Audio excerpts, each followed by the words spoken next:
sudden that all changed when I got fired by making a really simple mistake and I lost my job within 20 minutes. Yeah, not many people can say they've got fired by a celebrity, so this is going to bruise some of your egos. Nobody cares about your business. They care about what it can actually do for them. On today's Engaging Marketeer podcast, I am speaking to video producer Rohini Makwana. Rohini helps businesses create video to promote their services, their products, and their why, to get across why it is they do what they do to their potential customers. So I'm going to be talking to Rohini about how she gets under the bonnet of businesses, how she gets the story out of them, and why it is that you as a business owner need to use video marketing to promote yourselves, and what are the best ways for you to do that.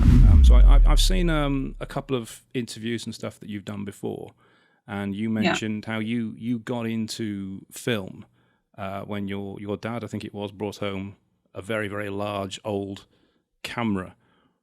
Yeah, do you remember like the old digital codec cameras, the ones that were like the size of your head, like a brick? Yeah. He brought home one of those and he was just super excited to start using it. And I just became fascinated with how it worked. And did you like start using that and making any sort of films or video with it? Yeah, I started doing like, even though I couldn't do videos, I was kind of pretending it could do videos. And just kind of experimenting with the settings, doing like little documentaries here and there, just random outings, random things around the house. I just kind of became fascinated how things worked. So I became that kind of go-to person in the family where if something broke, I was the person to fix it. Mm-hmm. And then I studied marketing for a little while because, again, fascinated with how things work, how people work, what actually creates influence to make people want to buy something. I went to go and work in the wonderful world of television for a little while. Did a few films too. Loved working in that industry. It's very, very glamorous, very fast-paced, very, very much what you would imagine it to kind of be like. But at the same time, though, it's also, I guess, like most industries, it's also got a very dark side to it too. And I was living in London. This was about eight years ago now. Loving life, loving traveling and everything with the career. But then all of a sudden, that all changed when I got fired by making a really simple mistake and I lost my job within 20 minutes. Wow. Yeah. Wow. So, what did that feel like? well, I was a bit in total shock, to be honest, at first. Total shock, because 20 minutes ago I had a job and then now I didn't. And I was living in London, and those of you who live in London or know about London prices, it's not a place you want to be without an income. No, it definitely isn't. So as I was doing my walk of shame back home, went home, watched The Lion King, ate Pringles for dinner, had my little like kind of sub moment. But then I thought, okay, well, I don't really want to keep this pity party going on any longer. And so I still had my rent to live out for the month in London because I was now in this kind of mode of thinking, do I really want to continue in this career? Because back then I was in sort of like my really early 20s and I could afford to lose my main job at the time because something else would come along. But then I started thinking, well, there's people in this career line who are like in their 40s and 50s and they have mortgages to pay and kids to pay for. What if that happened to me? And it was much, much later down the line. And so I started thinking I need something with a bit more security and, quite frankly, not as shallow, not as cutthroat either. So I was looking at different options, and I'd always liked the idea of having my own business. I just didn't know what I was doing because I never knew anybody who actually set up a successful business. Everybody that I'd known who had set up a business had either done it on a small scale or they failed at it. So I was in this kind of predicament of thinking, what do I actually want to do with my life? And I've got like 3 weeks to figure it out because I could either stay in London and figure things out there, or I could move back home and figure things out there. So I went to this networking event one evening and I met this incredible lady who introduced me to my next business opportunity, which is actually, funny enough, in health and well-being. Now, I had no like previous experience in business, health and well-being, no business connections, etc. But something was just telling me to jump in with 2 feet into this business opportunity. So that's exactly what I did. And I like that I essentially got my own business mentor as I joined this business. Then 2 weeks later, I thought, okay, I really like this business thing. Let's see what else is out there. Now, I had connections in the corporate world because of previous networking that I did. And I knew enough to know that, one, if you're going to be in business, you've got to have something that's a little bit unique about you. Two, it's not necessarily what you know, it's about who you know, especially in the beginning.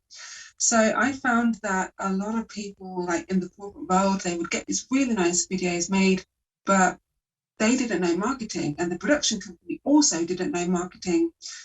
And as I mentioned before, I studied marketing. And so it just kind of blew my mind that more videographers, more production companies weren't offering video marketing as a side-by-side service. Yeah. So that's what I started to offer to businesses, to say, hey, look, can I make you this video, but can I also help you to get results from that video? And they were like, yeah, that makes total sense. It saves me a lot of time and it's going to make me a lot more money. So that's exactly what I did. And then I thought, well, because I was still living in London at the time of setting up the 2 businesses, London for anything creative is completely saturated. So I moved back home to Birmingham, where there were a lot more opportunities, a lot more people that were open to something new. And then the rest is history, as they say. So yeah, got fired, set up 2 businesses and moved house within a month. So it's also like necessity then that started your journey into entrepreneurship, your journey into self-employment. Yeah, it was necessity and feeling like I needed to live out my purpose. When I really thought about it, I realized that I wanted to get to a certain career point in the television industry. That was a particular job role, by the way, and it would take me about 8-10 years in training to get to that point. Wow. Yeah, because you obviously have to climb the hierarchy ladder, if you like. And then I started to think, actually, I can start doing the same principles of that job in my own video business. So why not just do that instead? Mm. And do you have regrets about what happened? No, not at all. Not at all. Good. No, I definitely went out with a bang. So yeah. And Yeah, not many people can say they've got fired by a celebrity. So I've got to ask. Who was that? I was working on I was working with a very famous comedian on one of their talk shows. I'm not going to say who it was. Mm-hmm. So it was my 3rd day on the job, so I was still getting my head around everything. And the television studio itself was a gigantous maze, so I was still figuring out how to get from A to B. And in the TV world, it's often very, like, especially studio jobs, it's very fast-paced. You have to pick things up really as soon as possible. Yeah. Otherwise, you get left behind. And there's, in studio jobs in particular, you can only talk to certain people within the crew, i.e. your direct producers or people who are kind of at the same level as you.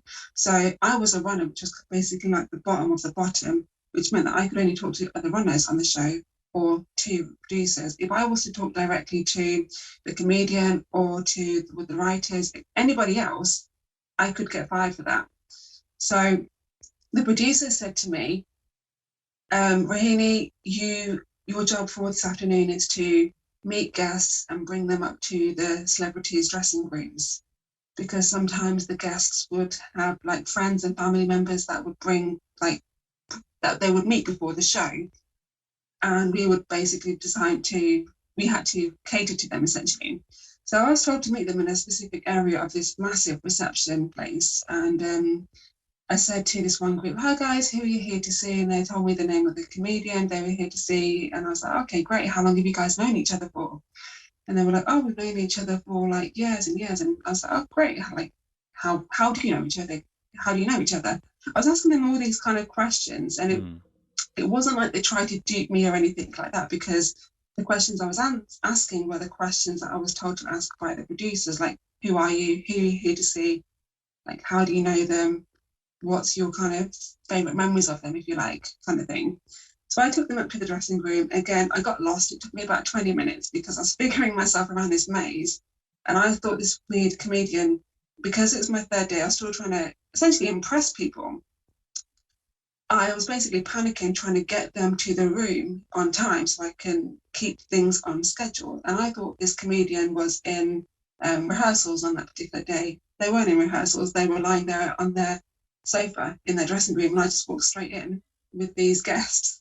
And I was like, hi, your friends are here. And they were like, oh, who are you? I don't know you guys. And I just thought they were having a bit of banter at first. They were completely starstruck. So they literally weren't speaking. And I was like, these are your friends. They said that they're here to see you. So, yeah. And I just thought, again, they're having a bit of banter. They're not really like communicating with each other, if that makes sense. And something kind of felt a bit off. Yeah. I couldn't get through to anybody in my team. So I was panicking, thinking, what the hell have I done? It turns out that they're actually audience members. Audience members and fans, and desperate to meet their hero. Yeah, but they, in hindsight, the questions that I was asking them, they weren't technically lying, because there was like, I would ask them, how do you know them? And they were like, their response was, oh, we go way back. Now, I literally dropped them off in the studio, and then the producer came to me, and I was praying in my head, thinking, I hope this doesn't go down badly. But because it was my dream job at that time. But the producer came up to me and goes, can we have a chat? And it's never good when anybody says that in a corporate life. So they said to me, what's your side of the story? I told them the exact conversation that we had. And one, they were annoyed that I just walked straight into the dressing room, even though I said I thought he was in rehearsals.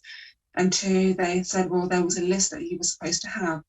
Why didn't you check that list? And I was like, how am I going to know about something that I didn't know about? So, and in response to their questions of, we go way back, the producer said, well, a lot of the fans actually say that they know the person so well because of that hardcore fans, that they feel like they know them very well. And so, yeah, the producer just goes, you got to go home. And I was like, do I come back tomorrow? Because I've never been told to go home before. So they were like, yeah, just go home and don't come back. Oh, that's awful. Yeah. I feel like you were sort of thrown into it there, because you weren't given all the information. You didn't have the list. To put that responsibility on you on stopping quite hardcore fans getting through to meet somebody, it's a little bit unfair, I think, to make someone do that. But that's kind of the nature of the industry. It's it is very cutthroat like that, because they can't afford to literally have mistakes. It literally costs them money. So that was a blessing when I actually didn't know it at the time. Yeah, because it got me thinking. It kind of like unveiled the dark side of the industry, and I'd seen it happen to other people. Like I'd seen people get hired just based on their profile picture. So I'm actually glad it happened. Yeah, I should say so. Yeah, because it sounds like you're well out of it. Yeah. And you've made the right decision, and you're doing pretty well now. So all round, it was a good move. It may not seem like it at the time, but it was a good move. And you got to watch The Lion King. Yeah. Which is always a good thing.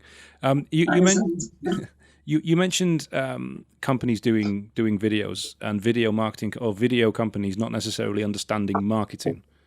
Now, I speak to a lot of companies that say, oh, we could do with a video for our website, or we could do with a video for ourselves, and they never really know why they want one or what they actually want it to do. What, in your opinion, do some video production companies that do work for corporates do wrong in terms of producing the videos? That's a good question. I would say that some of them, not all of them, but some of them, they don't look at the bigger picture. Pun intended, by the way. They don't look at the bigger picture.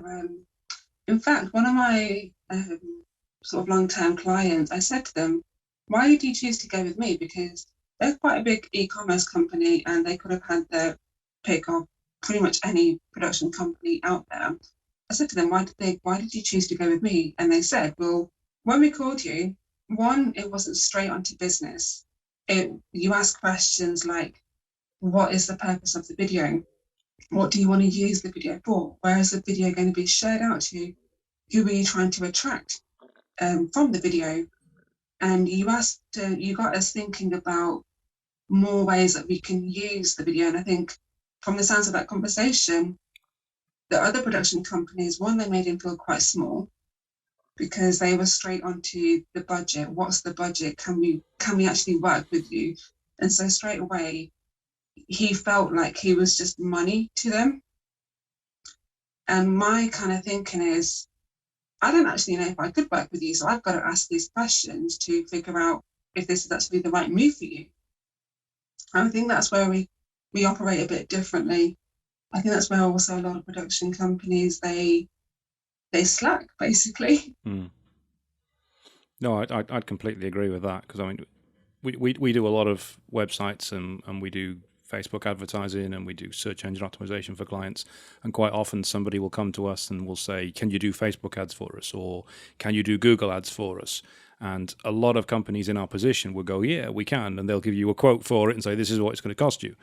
But first thing we'll ask is, what are you looking to achieve with it? Yeah. What is it you actually want to do? Because it could be that Facebook advertising or Google ads or SEO isn't the right thing for them, because it may not get the results that they want. And it's the same with video. Somebody says they want a video, this is what we want to actually have on the video. What do you want to achieve with it? What do you want it to do for you? It's important to get those questions asked of a client. And people, anyone listening to this, if you do try and employ somebody to do video or to do website, Facebook, whatever it may be for you, you want them to be asking you the question, what is it you want to achieve? Not just, yes, we can do it and here's your bill. It's about what the results are, the cut the client actually wants to make. So what sort of things do you help clients achieve with their video? Our job really is to have a look at where they're at now in their business and where they want to be in the future. And that could be 6 months' time, 12 months' time, even 10 years' time. And we will help them to create a bespoke video strategy that's going to help them get from A to B a lot sooner. And that could be through multiple strategies. It could be through Facebook ads to generate leads. It could be through LinkedIn.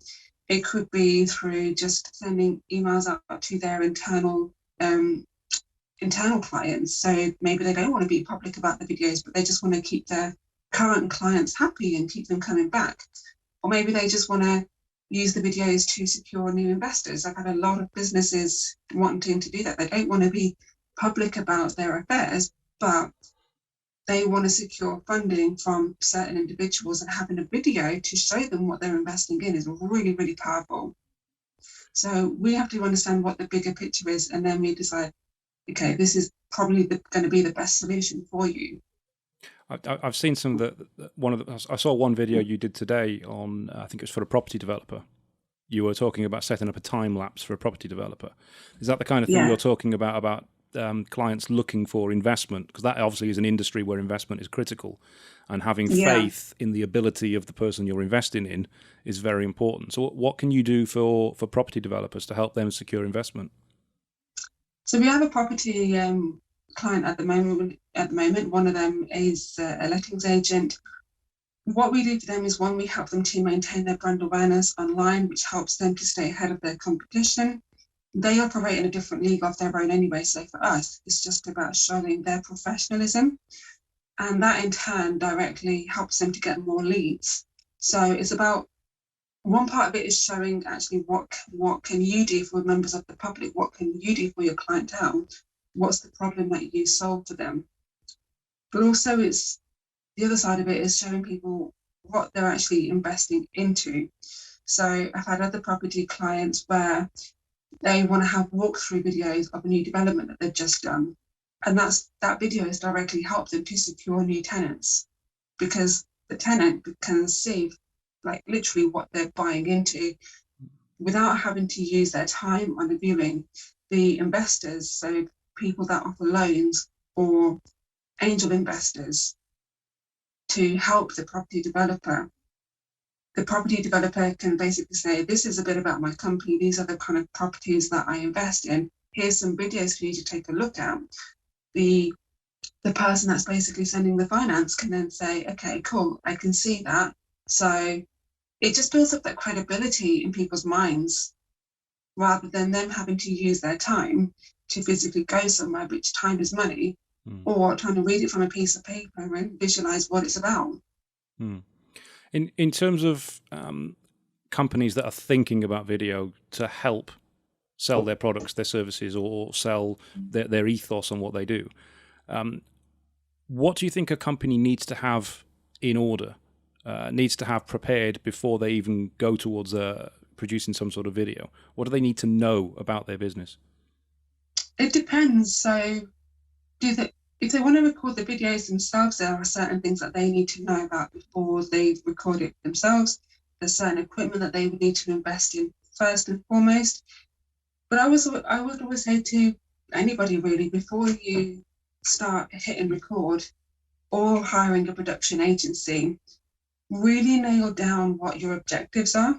Why do you want to do the video in the first place? What's your purpose? And you can have multiple purposes. It could be to raise your brand awareness online. It could be to generate X amount of leads. And by the way, if you want to generate a certain amount of income, a certain amount of leads, it helps to be specific about the number, because you've then got a target to work towards. Understand your core values, because that's essentially what people are going to be buying into. What is also your backstory? Because it's no use telling people all these amazing facts and figures and the benefits of your product or your service, because quite frankly, this is going to bruise some of your egos. Nobody cares about your business. They care about what it can actually do for them. And I sent this out to my email database this morning, actually. Nobody cares about your business. They care about what it can do for them. And as an example of that, nobody buys shampoo. What they buy is clean hair. They're buying the solution to their problem, not your product or your service. And the quicker you can get your head around that, the better. So figure out specifically how your product or your service solves that solution. Once you understand that, that's when you can start creating content that's going to actually have a bigger impact. The next thing I would say is really understand your audience and who you're trying to target. A lot of people tend to make the mistake of just trying to target one demographic. Chances are you're going to have multiple demographics. By that, I mean people from different age groups, different interests. The deeper you know the person that you're trying to attract, the better, because again, you can create content that's specifically going to attract that particular client. So really understand their demographics. What's their age? Where are they based? What languages do they speak? What's their first language? What are their interests? What's their lifestyle like? Why do they do what they do? Why do they operate in the way that they operate? How do they speak? And I don't necessarily mean the language, but I mean, like, do they talk kind of colloquially? Do they use a lot of slang, or do they talk quite prim and proper? So by understanding the bigger picture about who you're trying to attract, again, you're going to create bespoke content that's specifically matched to them. And then don't be afraid to use different types of content to attract your different customer avatars. It's not going to be like a cookie cutter approach, typically, where one type of video is going to appeal to all of them. Instead, understand who you're trying to target and then create different types of content, variety of content to match their different interests, to match their different lifestyles. Do you know, it's so refreshing to hear you say that, because there's so often I'll speak with clients or business owners, and they don't understand who they're aiming their content at, whether it be video, whether it be written content, particularly website content. They don't understand that they're trying to target their customers, or their target customers' wants and needs and desires and problems. They just talk about themselves. I see so many websites where the content on the website just talks about how long they've been doing something, what qualifications they've got, what experience they've got. As you say, nobody cares. Nobody cares. They just want to know what it's going to do for them,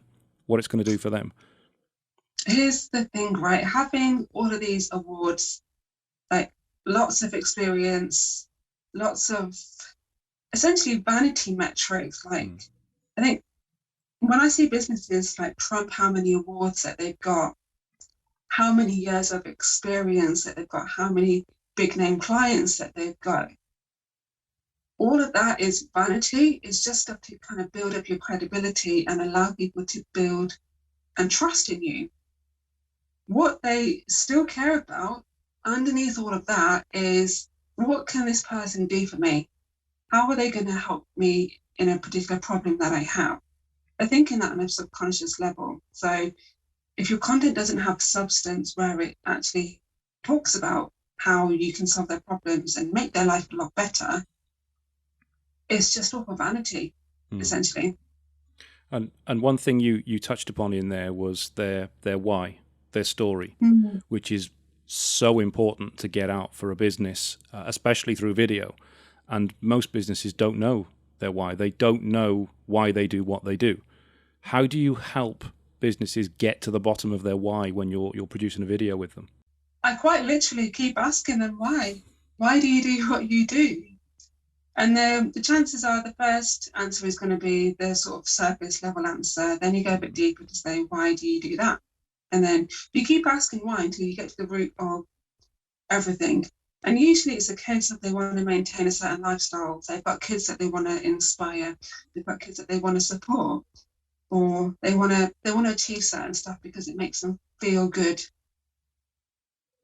Yeah. I did an interview with a lady last week, Danielle Clark, and she's a branding and marketing lady from Birmingham, actually.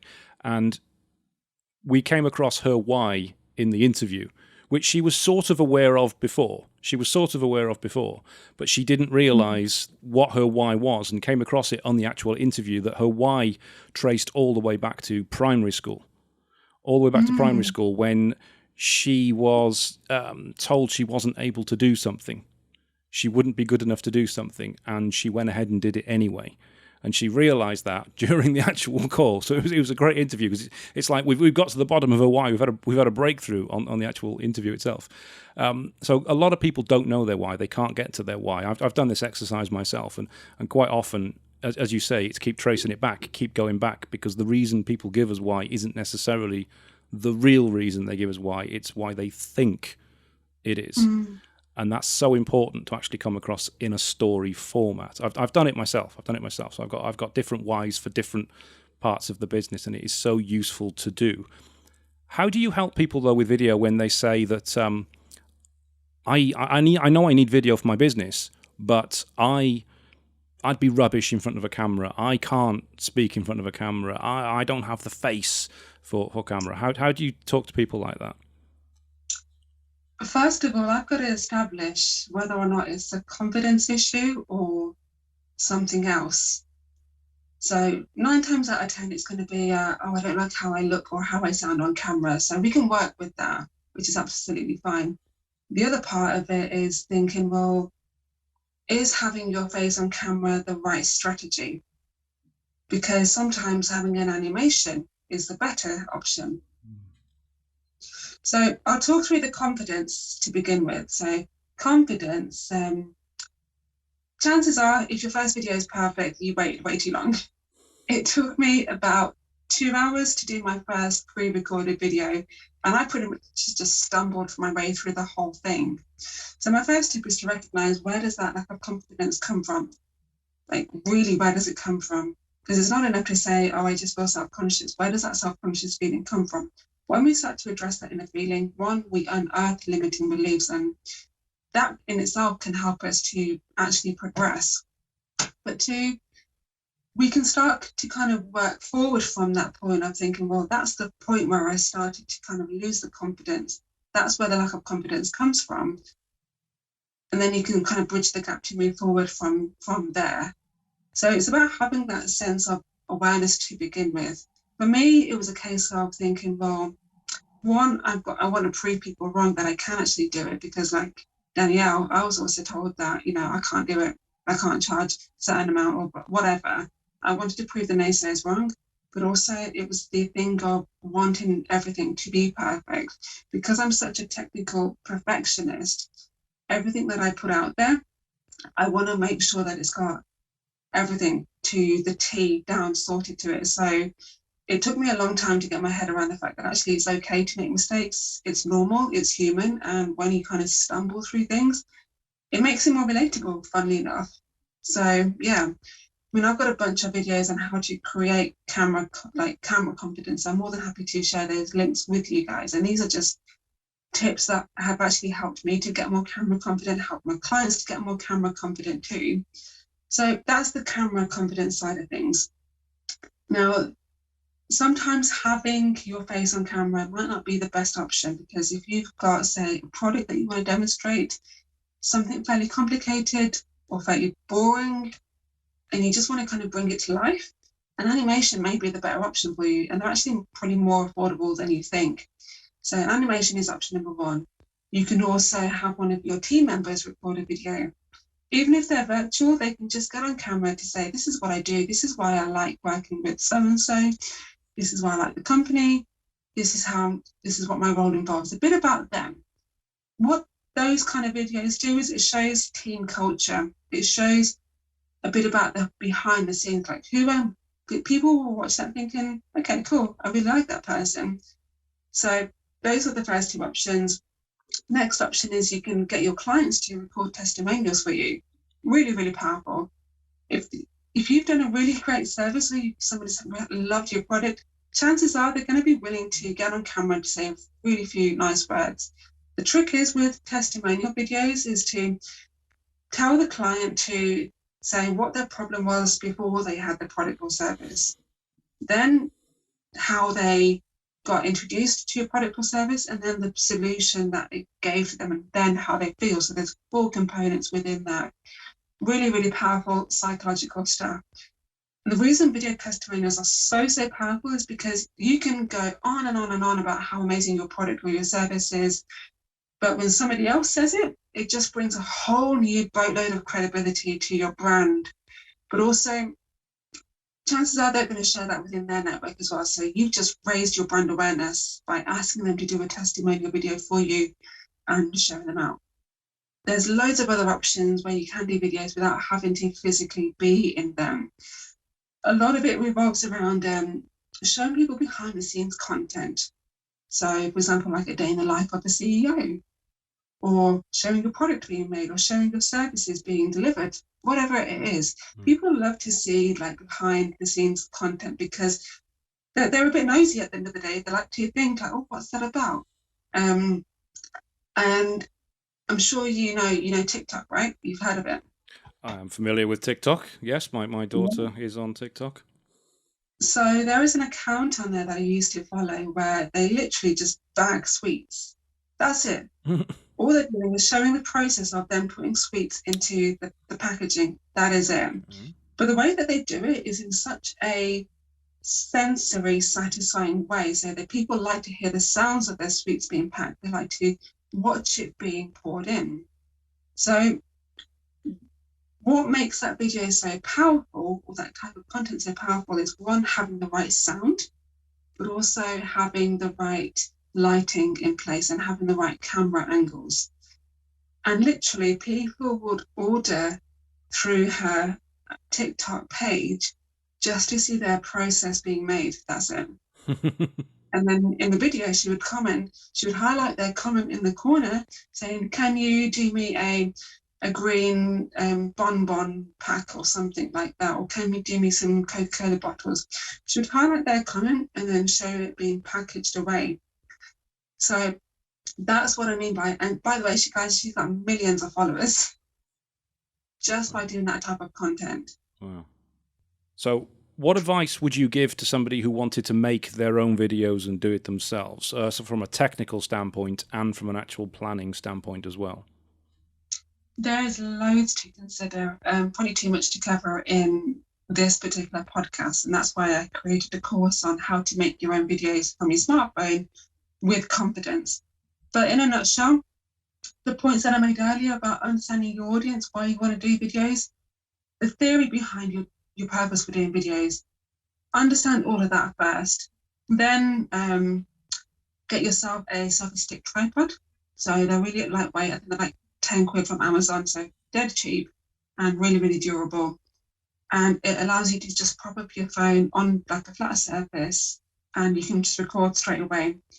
Now, chances are when you get your phone, it's going to come with the standard camera settings. So you need to make sure that your camera settings are actually optimized. I'm not going to go into the technical details of that because it's probably better that I show you guys. Otherwise, it's just going to sound like technical, boring jargon. Yeah. Get yourself a nice big ring light. The bigger, the better, because it's going to be brighter. Ring lights, I think, go for about anything from 20 to 90 quid. So, but they're definitely worth investing into. And they're really, really helpful, especially if you've got a small recording space. But if you want to be a bit more diverse with your lighting, and then get yourself 2 softbox lights and just position them either side of you or straight in front of you. You want to make sure that your lighting is nice and even, because what can happen is if you have shadows on your face, then that can psychologically create distrust for your viewer. Hollywood do this all the time, where they use lighting on the face to evoke certain emotions. So to make people feel at ease, just make sure that your lighting is nice and even. Second, audio. Get yourself a lavalier mic. This is really, really crucial if you want to cut out background sound and make make your audio a bit more crisp. So when you get yourself a lavalier mic, make sure that it's got 3 lines on the jack part of it. Otherwise, it's not going to connect properly to your phone, and you basically bought yourself the wrong microphone. And then what else would I say? Make sure you maintain eye contact, or as much eye contact with the lens as possible, because that's the equivalent of looking at somebody in their eyes. I mean, think about it. When you're talking with somebody to their face, you look at them in their eyes, don't you? You don't look past them. You don't look up at them. You don't look to the side.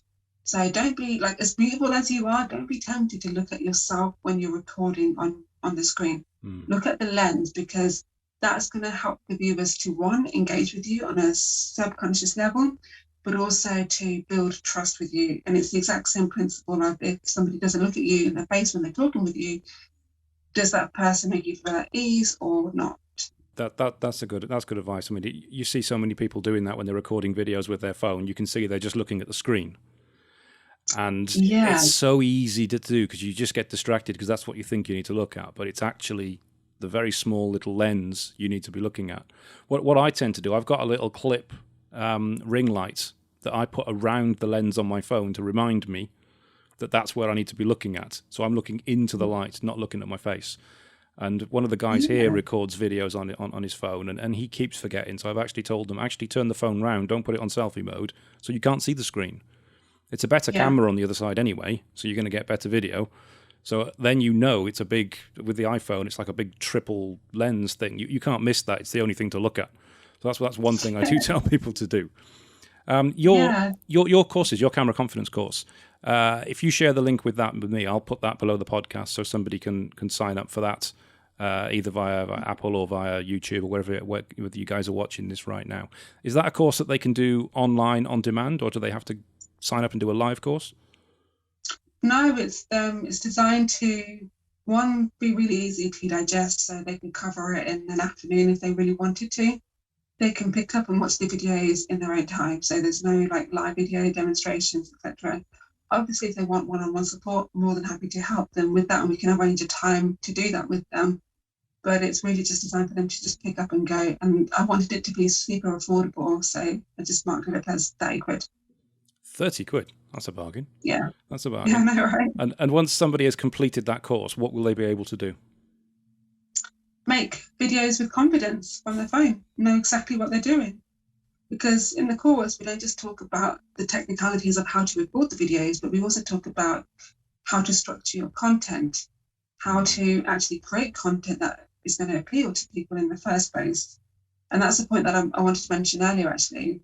When you're creating your videos, plan your content beforehand so that you're not waffling on. And one of the things that I like to do is have notes just beside my lens. So if I do lose my train of thought, I can just glance at the notes and my eyes aren't going to deviate away too much from the lens. And to the audiences, then they're not going to know the difference, really.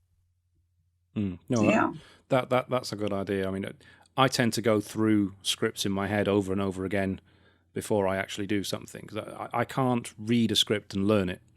I've Yeah. never been able to do that, but I can write it in my head and not write it down. So if I write it down, I'm trying to picture the script, and I'll just get tripped up and get the words wrong. So I'll learn it as though I was going to say it, and I write it in my head to do it, because otherwise I'm useless at that. Some people can learn scripts. Some people come from an acting background, can write a script, read it, and then just poof, straight off like that. So what advice would you have for people if they wanted to actually deliver dialogue like that? With scripts, I would say, one, write it in a way that you talk, because we tend to write much more formally than we actually talk. So what you can do is just say, get on Word, and you can dictate. So just speak, and it will write your audio as text. That's a good idea. I've never thought of that. Yeah, it will save you a lot of time as well. Wow.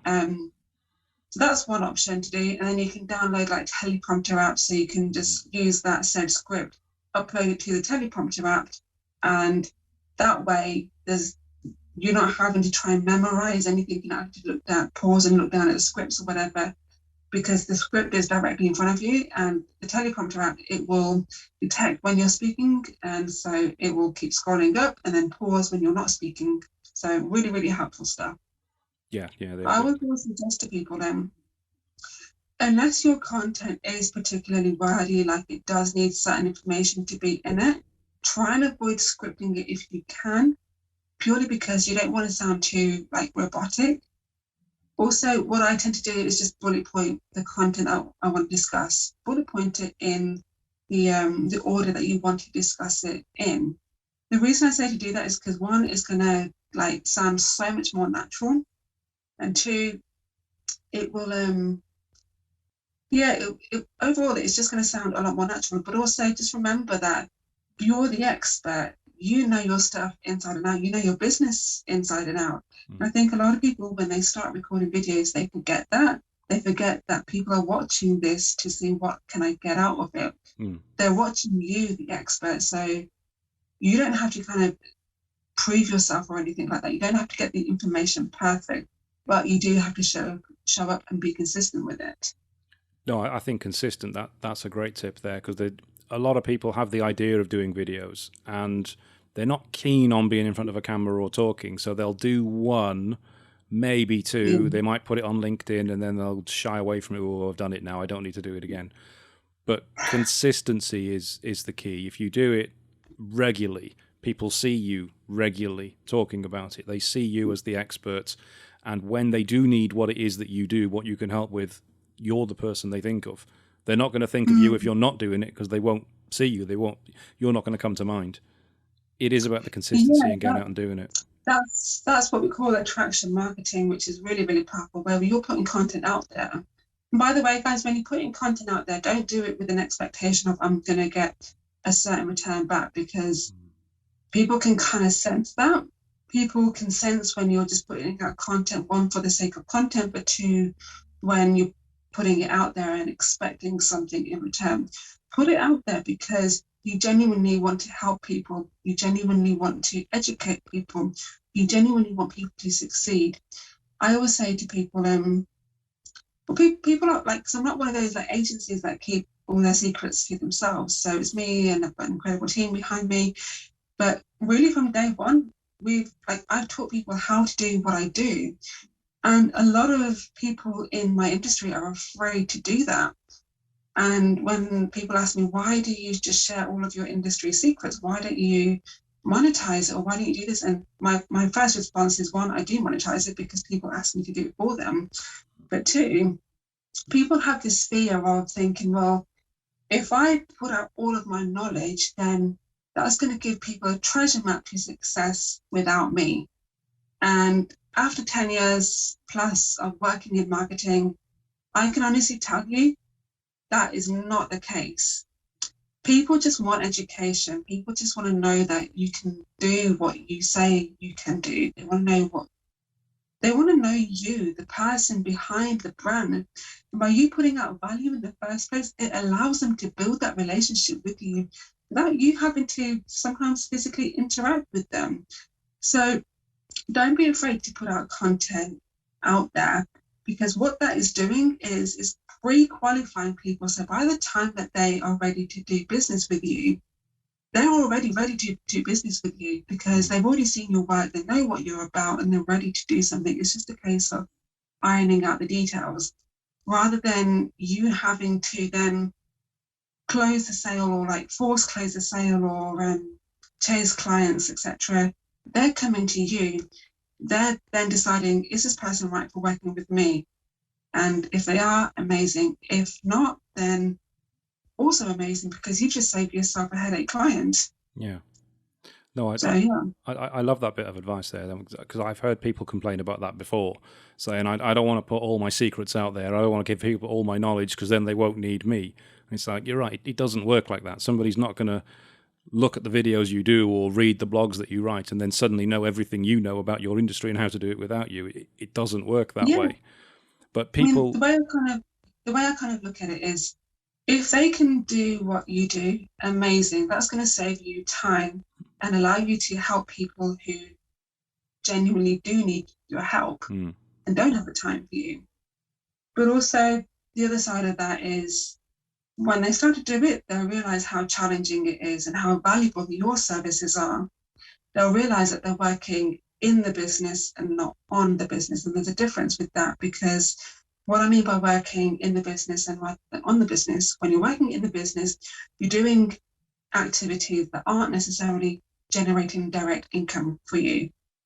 So I'm talking like admin tasks, editing, video editing, that kind of thing. When you're working on the business, that allows you to progress at a much, much faster rate. So by kind of flipping your mindset in that sense, one, you'll start to think more like a leader rather than a manager. You start to think more like a CEO rather than somebody who's just kind of in a like management level. So yeah, like I said before, don't be afraid to put out content out there, because you're going to sift through the people that aren't quite right for you, attract people that are right for you. And if your competition steal your work, amazing. It just means that you're ahead of them. Yeah. No, you're absolutely right. I mean, from a search marketing point of view as well, if your potential target clients, the people you're looking to work with, the people you're looking to help, they're online searching for the solutions to their problems. And if you're putting out the solutions to their problems, they'll find you. If you're not, they'll find someone who is, which will be your competitors. So you may as well use the knowledge and the expertise that you've got to put it out there to help people find you so that you can help them. Absolutely, yeah. Okay. Yeah, and I think it's important to note that people buy people first before brands and businesses. Yeah. And that's where personal branding becomes so powerful.